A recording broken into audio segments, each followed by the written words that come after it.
Can I open my beer yet? Oh, here we go. Welcome to another episode with Mr. Spencer. No. Okay, welcome to another episode of BFF. And today, or this episode, we have Iowa Brewing Company Surf Zombie Z's IPA made with Iowa hops. So it's a brewery we found out is in Cedar Rapids. So we're going to try it out and taste it, and Spencer here, who loves Busch lattes, is going to let us know what he thinks about IPAs after this one. I'll give you a very detailed description. Like I'm a professional beer taster. Whoops. Oh, it's fine. Woody's got it. Yeah, I was going to say Woody's here to clean up. Yeah, Woody's on the floor. Oh. If anyone needs a visual. Maybe I should put on my headset. There you go. So you can hear us a little bit better, right, Kit? Just say when. Say when. Cheers. Cheers. Cheers, guys. Never had this one. That's really good. Okay. It's got aggressive hops, and I feel like it attacked my tongue. It's kind of creamy. It is. Like compared to your average IPA. Yeah, I'd agree with that. Actually, you're right. It is creamy. Is this supposed to have an aftertaste of some sorts?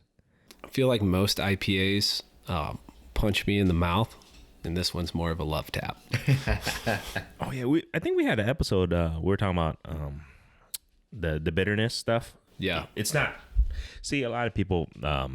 We're talking about this before, but a lot of people misconstrue that once it's hoppy, it's super strong beer. It's not. It's just the hoppiness. Yeah. It has nothing to do with alcohol. It's sugar. Although there are some IPAs that'll knock you on your butt. True, especially the double IPAs. Yeah, double IPAs. I had that like Super Sumo from Toppling Goliath. It's a Supa Sumo? Yeah, something like that. Just had to make sure you weren't slurring your words, and that was actually the name of it. Super Sumo. I think that's what it's called. Does a big fat guy on it? It does. It has a sumo wrestler on there. Well, at least it's as advertised then. Yeah, it's like 8.2% or something. Holy crap. Yeah, alcohol. That's a lot. Like a Blonde Fatale. Yeah. Which at Peachtree Brewing, Knoxville, Iowa. It's close to where I grew up. That's a great... Actually, that's one of the better blondes out there, I think. I really love Peachtree. And 3 will put you to bed. Yeah. Because I think it is about 9%. It's like 8 or 9, yeah. So you can just imagine you drink 2 of those. That's literally like drinking 4 Busch lattes. Or you drink 3 Blonde Fatales, and it's like 9. Well, actually, Busch Light's 4, so it would be like twice as many. It'd be a 6-pack. Yeah, 6-pack. Yeah, and I learned anything that says imperial or blonde, any type of beer that has any of those 2 words, they're gonna mess you up. Gotcha. Imperial's like or the barrel aged. I think that's what it is. The whiskey beers. Yeah. Boone Valley makes one of those, and it's 8 or 9%. There you go. I don't like the flavor so much because it has that whiskey. It does. You might as well drink whiskey, in my opinion. Exactly. And my whiskey days are over. It's for the better for this world too. Well, my in-laws love whiskey, and I can't stand it, man. It's not my thing. A lot of people can just sit there and sip on whiskey. Jack and Cokes used to be my thing. Not anymore. Before we just got on this episode, you were talking about panfish. Spencer loves panfishing, so out of necessity. I love to put panfish on a 10-aught J-hook. That's what I love. But in order to put them on that big J-hook, I got to catch them first. There you go. Yeah, you like panfishing. I think the most recent episode, you were catching some crappies right now. It's good times for crappies, right? It can be. I don't know. I haven't caught. I can say it's a good time, and then that doesn't mean you're gonna go out and catch them. That's true. What do you recommend? So right now, anybody who's gonna panfish right now, where would you attack? You seem so negative when you said that. We need to put a positive spin on life. I know, man. Now is a great time to catch crappies. Here's how you do it. I mean, well, they're spawning, and if you want to catch crappies, now is the best time to do it. See, that's so positive. I like that so much more. Yeah. And then the bluegills, they're staging up too. So like right after the crappies spawn, bluegills are going to be right behind them. So if you want to get on a bluegill bite, now's the best time to do it. I was watching them do it when I went out to catch bait the other day. Yeah. Yeah, the crappies were on nests and the bluegills were harassing them, but hanging out in the shallows like they're getting ready to bed up themselves. Nice. So when you guys catch those panfish, like when you cut for cut bait, is there a specific spot of the fish that you cut and you put on your hook for like when you go catfishing and stuff? Like, do you use the head? Do you use the tail end of? I mean, is there a specific cut part of that fish that you believe is the most? I mean, a lot of it depends on the day. If they're real aggressive, the head chunk is a great big fish bait, but the guts can be real good. So if you take a midsection when they're kind of more chilled out, not as aggressive, the guts have a lot of scent and pulling fish from a long ways. So you take that middle piece with the guts in it and you hook it through the guts and then back out through the stomach, and that keeps those guts in there, and that all that scent really pulls fish in more. I never thought of that, because I usually... Well, you never catfish.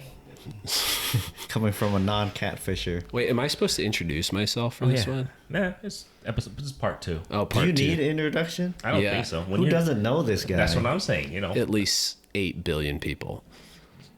I was just thinking Or it was 7 like, billion. 7 and change. at least from Iowa, maybe there's like 5 people that don't know. That know me. But in case you were wondering, we do have Spencer from River Certified for another episode that we decided to go on because we really do enjoy your company, man. You like my kitchen table? It's pretty cute. Yeah, I'm a fan. Ella picked it out. I can't take any credit. Ella's my wife. I thought you picked it out. No, that was all her. Can't take credit. It'd be, immoral of me. But yeah, I was just thinking, I had no idea. I think I saw your last episode that you posted was the guts. I usually just cut the fish and throw the guts away. No, seriously. Yeah. And the thing is, when I catfish, what's going to stay on the hook the longest? Sure. I don't have to redo it. So I go with the body with the scales, whatever, and just cook it through there. The skin, it'll stay on there forever. A lot of times it's just a time of year thing, and what kind of mood the fish are in. If the fish are not in a real positive feeding mood, fishing with guts, even for big fish, can be really good. As the water gets warmer and fish get more aggressive, I would say fillets or head pieces or just body chunks are your best bet for your bigger fish, where the smaller fish get to the guts first, because there's more small fish than there are big fish. But it never hurts to try. Oh, let me ask you this. I joined one of these Facebook groups. It's boatless catfishing. Mm-hmm. Like every day I see people posting about like what baits to use. Yep. And one thing I always see come up are like these concoction homemade like Jello, chicken, garlic powder. Yeah. How do you feel about those baits? I mean, anything works. Yeah, I mean, at some point in time. Yeah, I agree. They'll catch fish, but it's like, why not give the fish what they would normally eat anyway? That's the way I feel. And to me, it's a percentage thing. Like, you could catch something on anything, especially catfish. And they have the reputation of being bottom scavengers for a reason, because at times they really are. And even when they tend to be very aggressive, you'll still find a fish will eat, random crap. But for the most part, if you want to target big fish and consistently catch big fish, you got to use natural type stuff, because that's what they're accustomed to eating. How come I was always taught to use chicken liver? I mean, if you want your hands to smell like crap. Yeah. And then all the little gnats that swarm all over you once you open the chicken liver thing. I was taught to use chicken liver when I was younger, like the catfish, like you use frozen chicken liver, and then the melts, and then when you put on the hook, it becomes pud. Right. Turtles love it though. I've caught a lot of snapping turtles on chicken livers. You ever heard that one? Yeah. Like that group, like that's one of the baits. Catfish liver, beef liver, hot dogs, all these homemade stuff. Like, tell you what, I beat up the channel cats on hot dogs and farm ponds. Hot dogs? Yeah, I have no idea why. I don't use them in moving water or big water very much. They don't stay on the hook very well, but in small environments like ponds, go get you a 99-cent pack of hot dogs and go to town. That's a good tip. I had no idea hot dogs that would work. Yeah, you just take a chunk like inch or two long, run your hook straight through it, then bring it back out on the outside casing. Stays on okay. If you get one little bump, it's gone. Yeah. Reel in a recast. That sucks, but okay. Hot dogs, guys. Yeah. I wouldn't use them in a big river. I'd stick with cut bait or live bait. Yeah, cut bait is king in my book. I will say, though, at times, the dip baits can knock them dead. The dip baits, can like you... stink bait, like the stuff in the jar, and you take the worm and push it in, and it coats the worm. So that works. That does for like eaters. Really? You know, like your 1 to 3 pounders. There's times where you can just beat them up with that if you want to catch 1 to 3 pounders. But that's not really my thing, so I don't use it very much. But yeah, I've seen, especially late in the summer when the water's warm, you can fish small streams or little inlets off of reservoirs that concentrate small fish and go out for 6-8 hours and catch 100. What's your favorite fish? Catch. My favorite, dude, I like to catfish here because they get big. My favorite fish is a big fish. Big fish that fights hard. Like if I was on the East Coast, I'd probably fish for stripers. Yeah. If I grew up in Canada, I'd be a muskie guy. I'm in the Midwest, so I fish for catfish. How do you feel about carp? I don't know why they don't trip my trigger. They get big, they fight hard. It's just, I think the other part is the chase. That's true. Like flatheads, you go on a freaking adventure to catch them, at least in Iowa.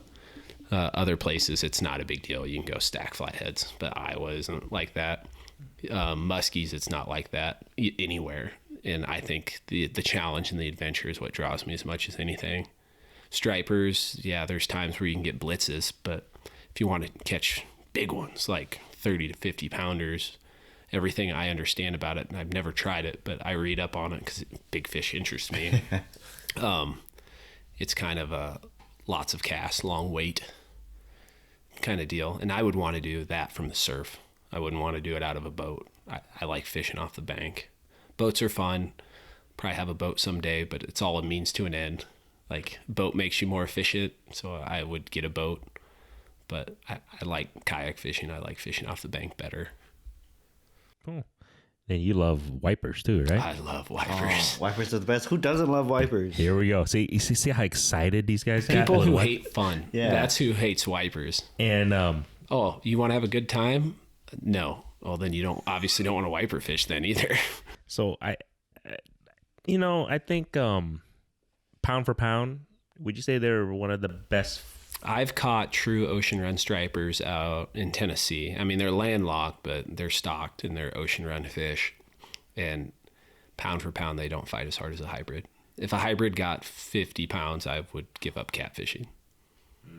I really would. All I would do is chase hybrids. See, that's the thing. Like a lot of, I shouldn't say that because I fish for everything, but I would. As long as it's big, right? I would fish for hybrids a lot more. Where, because we have an abundance here, which is awesome. I love it in Iowa, which is great. But I didn't even realize like a lot of like Illinois, because one of my vendors, they have great hybrid fishing. Yeah, and some other places though they don't have. Well, I mean, there's a reason so many people from Minnesota travel to Iowa. You know, they have really good white bass fishing in Minnesota, but no hybrids, or very few. None that I know of. I'm sure there's got to be a few somewhere, but none that I know of. Is there a reason? I mean, they stock those, right? They don't. I just wonder if they don't do that well up north. Yeah, I feel like South Dakota, they have like great white bass fishing, but you don't hear about wipers up there either. Even in Manitoba, like you watch Uncut Angling and they beat up on the white bass up in Manitoba, but no wipers. No wipers. Why is that? It's got to be the striper side of them. Yeah. Because stripers don't do well in Iowa, but hybrids do. So I wonder if it's enough white bass in them to keep them going good here, and we're just at the northern end of their range. I think we're very blessed to have them. Oh, absolutely. And the why isn't as important as we get to catch hybrids. Yeah. So if anybody's listening to this who's never got an opportunity to catch a wiper, I mean, this is my goal, is to catch a double-digit wiper. I've never caught a double-digit wiper. What? No, I haven't. In Iowa, I haven't. The biggest wiper. You mm-hmm. Yeah, I thought so. Like a couple of years ago, I hit like, I think it was a 13 and 15 in the same week. Oh my God. Yeah. That was a good week. Yeah. So I haven't. So you guys need to get me on. When the wiper bites hot, I'm definitely. I told my wife, 10-pound hybrid fights like a 20-pound flathead. that's my goal. Well, actually, they fight completely different, but I feel like a 10-pound hybrid fights harder than a 20-pound flathead. So see, the speed, you can't replace the speed. Like, they're so fast. It's when you're real go. Bzzz, Yeah, it sounds almost like a weed eater. It's not even a reel anymore. for like a full 15 seconds. Yeah, like they rip 50 yards off, and I feel like I'm fishing saltwater again. That's what I'm saying. I think the biggest whitebear I caught was a 7-pounder, That's a good one. and it pulled. So that's what I'm saying. So Yeah. I can just imagine what a Yeah. 10-pound feels. That's my goal. That's why. Yeah, you did pretty good on wipers recently, haven't you? I had a good day, Yeah. and it was so hit or miss because I went back the next day and it was one fish. Oh, dude, I was there on, what was it, Thursday? Maybe Wednesday. Yeah, that day I texted you. Yeah. Yeah, didn't get I had like one bite, caught 2 little white bass or something. It makes you wonder if do they leave or do they quit eating? Deep. We're getting deep. Yeah, because it was, we had a cold front. Well, I mean, Cold fronts screw them up. yeah, the weather's been kind of crummy in Iowa. Like, it's sunny outside right now. This is the first time Yeah. I've seen sun Since like a week. in 3 damn days. Like, is that copyrighted? Do you have to cut that out? 3 damn days. Yeah. You never heard that song? Kid Rock, Sheryl Crow? No, I'm not a Kid Rock fan. Sorry. Oh, Yeah, like the sun's maybe peaked out once or twice since last week, but this is like the sunniest day, and we got forecast for thunderstorms tonight. that's fine. We need rain. We do. The flatheads need rain. Here we go. That's you guys gotta. I gotta go out with these guys more often, man. I'm gonna have to tell. You have gone out with me wiper fishing, but then you didn't catch any. I caught a lot of rocks. We Yeah. we can bring you. That's one thing, but catching, that's a different story. That's the one thing I appreciate about the hybrids and the flatheads is you can know. It's like you can come up with all the X's and O's, but if you can't execute, it don't matter. And that's the thing, because I do ask you guys, or ask Kit for tips. Like, I see him catch the wipers, and he doesn't snag as much. Yeah. And it's because, it's a specific way when you're fishing. Yeah, for it's them. like how you're working your lure. Exactly. Yep. And I have an issue with that because I'm not, first to tell you, I'm not the greatest fisherman out there, but I'm trying to learn and I'm trying to, catch a fish. But yeah, it makes a darn difference on your fun factor when you don't have to retie and lose jigs. Yeah, snagging is frustrating. It is. Yeah. It is. I would say that's probably the biggest turnoff when it comes to fishing for people who, whether it's kids or people getting into fishing, is because one, you snag and then you lose your lure, which is money, and then you have the retie, which takes time. And I think patience is probably the biggest attribute a person should have when it comes to fishing, I guess you can say. When I made that video of me catching them hybrids, I went out the next day, and even when I was catching them, I snapped off the 3 1-ounce bucktails I had with me. So I stopped at a sporting goods store and bought $30 in bucktails and lost them all the next day. Oh, boy. And and I know what I'm doing, and I do it a lot. I have plenty of experience, and I still burned $30 in bucktails in one day. And the worst part about that on top of it is I make my own. And I just didn't have them with me. I had 2 dozen 1-ounce bucktails on the rack at home.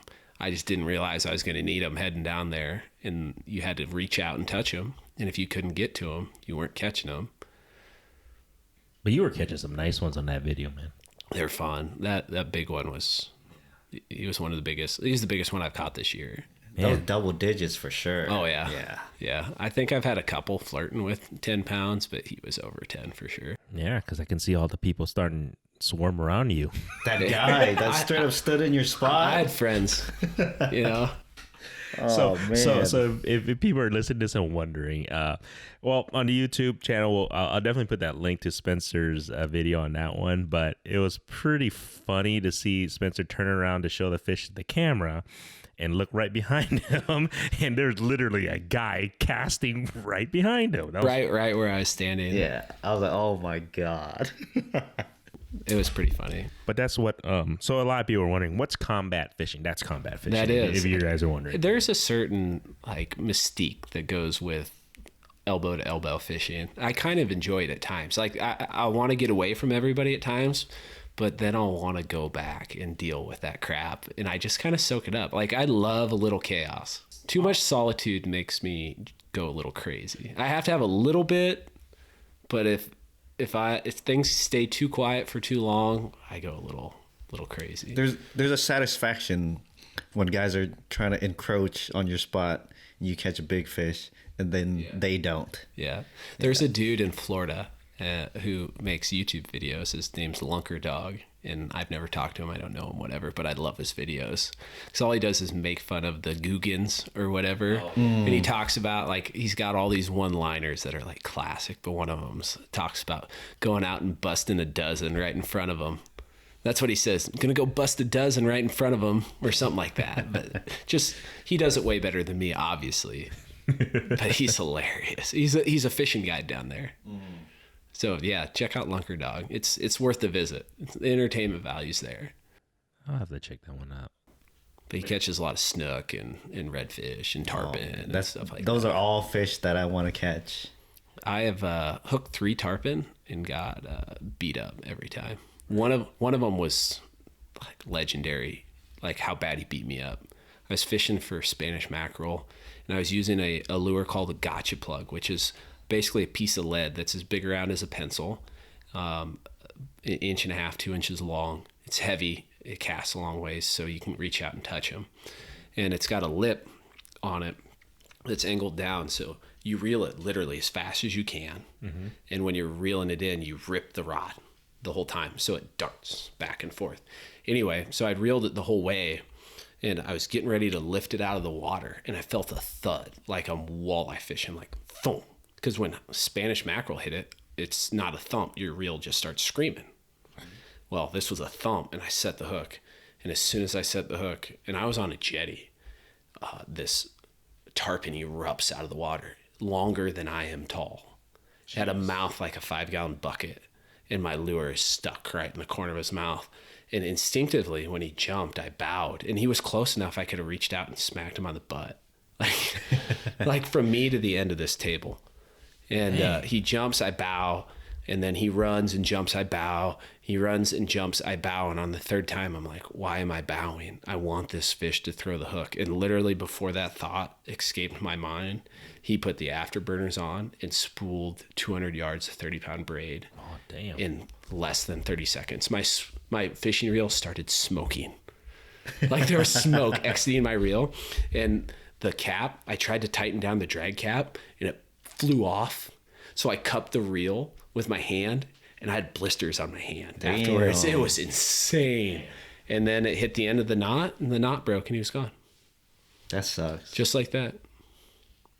But you got to see it. I did. And it is permanently ingrained in my mind forever. Those are the moments. That was back in the saltwater days when I didn't think more than a week ahead on my finances. Was that your college days? This was right after. Yeah. In my college days, I spent my summers living in Brownsville, making some trips to Florida. And then once I graduated and got a job and decided I needed to be financially considerate, I did one more trip, and I stayed on a deserted island for 6 days. Wow. And that was pretty sweet. And that was on that trip. I need to do that again. My buddy who I went with, Chris, me and him message back pretty consistently. He'll catch a catfish because he lives in Ohio and travels for that stuff too. We met fishing on the beach, and he goes back every year. And every year he goes, he's like, dude, you should meet us. You should meet us. And every year I'm like, I should, but can I justify spending that much money to do it? But in reality, it's a pretty cheap trip. Your main expenses are just getting there. Where's the best place or I guess you can say the closest saltwater that's close to Central? It's all about the same. It's all like 20 hours. Yeah, 20 hours. We're smack dab in the middle. Yeah, that's what I'm wondering. I'm like, because you're closer to the east than west. Yeah, and then you're about as far from west as you are south. So it all comes out to about the same. Actually, I'd say you're further from like the not Massachusetts, but the Jersey coast. You're further from that than you are Florida. So I think Pennsylvania is like 20 hours away. Then you got to go through Pennsylvania to get to the coast. Okay. Texas, have you been on? Yeah, Brownsville's in Texas. That's Yeah, where I spend my summers. I feel like Texas would be the closest, but then Texas is huge too. Say South Padre is the very southern tip, and I've done that drive several times, and it from central Iowa to South Padre, counting gas stops and restroom breaks, it comes out to about 25, 26 hours. You look at GPS and it's not that long, but it comes out to about 25, 26 hours. It's fun. If you're going to go that far, go to Florida though. Texas is cool. Texas has seasonal opportunities, but Florida has, as soon as it gets warm, like spring through fall, you have all kinds of different stuff you can do. And there's winter opportunities too, but spring through fall, some cool stuff you can catch down there. Panhandle and South Texas. We could do a podcast down there, kid. On the beach. That'd be cool. Dude, that would be badass. Yeah. You have to deal with a little more wind. That's true. But other than that, and sand and everything. Sand gets in everything. If you want to camp on the beach, it sounds so majestic and wonderful. Until you do but you're going to have sand in every orifice of your body. Yeah, like McConaughey. You've heard of Lake McConaughey. Out west in Nebraska. Yeah, in Nebraska. Like, that's one lake I want to camp out at because, they got beaches. But I'm thinking like, man, that sand though. Because they got like fine grained sand out there. Tip of the day. And this is coming from a longtime beach camper. Get a paintbrush. Paintbrush. And when you go to bed, you brush the sand off. Makes sense. Yeah, you get sand on you brush it off your feet before you get in your tent. Oh, yeah, Makes sense. Yeah. And don't bring a tent. Get a tent cot. Because a tent, you put the stakes in, they don't do anything in the sand. Yeah. But if you have a tent cot, you just keep all your stuff in it and weigh it down, and it ain't going nowhere. Unless a giant tropical storm hits, which I had happen, and 50 mile an hour flips your tent cot over, and it rolls down the beach like a cottonweed, or not a tumbleweed.